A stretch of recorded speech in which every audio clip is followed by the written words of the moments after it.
الثانيه بقى. كمل مكان. بصوا الحركه دي. بصوا هو جايب بصوا طاوله كده وعليها مانجا، فبقول له انت هتوزن ازاي؟ قال انا معايا ميزان. اوعى يا زين كده اما نشوف الميزان اللي معاه. انا والله العظيم اول مره اشوف الميزان ده بجد.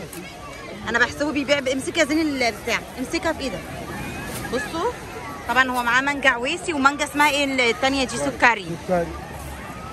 فطبعا مننا احنا بنحب العويسي ففاهمينها. بص بقى الميزان بتاعه.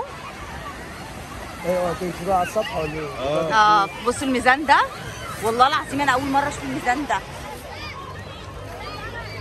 كيلو زياده.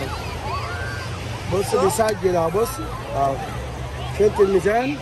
انا اول مره اشوف الميزان ده. كده هو كده انت مصفر؟ لا لسه كده صفر من جديد وتوزني تاني. ده اللي ما يعمل. حط كده الكيس فيه. كيلو 90. زي الوزن الاولاني. الميزان ده لسه جديد ولا الميزان ده من زمان؟ من زمان بيتباع في المطارات. والله بيوزنوا بيه الشنط. يعني الميزان ده من زمان بس انا ما كنتش اعرف عنه حاجه. الجزار معاه نفس الميزان؟ والله طبعا احنا اشترينا اهو. شايفين المانجا؟ يعني المانجا بصوا. بص المانجا بتتباع ايه؟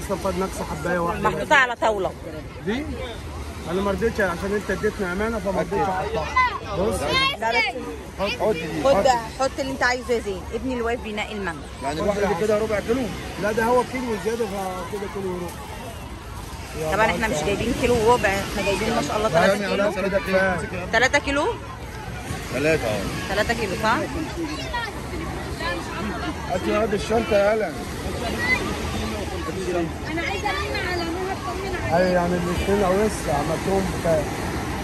اسكت يعني؟ انا قلت له والله انا قلت لك نشتري مانجا وسبت مانجا واحنا جايين، قلت لي المانجا هناك ايه على جمالها. وديكي يا ست السوق تجيبي بالسبيكه. يا عم احنا من ساعه ما جينا والحاجه غاليه في اسكندريه.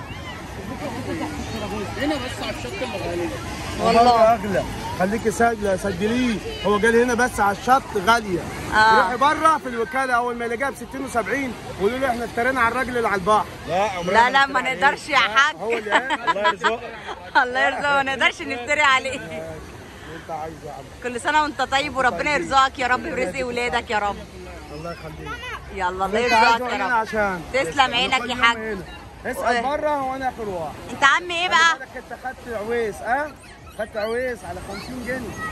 اسال بره. انا اسمي ابراهيم. شكرا يا عم ابراهيم. ربنا يرزقك يا رب برزق ولادك يا رب. فضحنا ايمن ده فضحنا.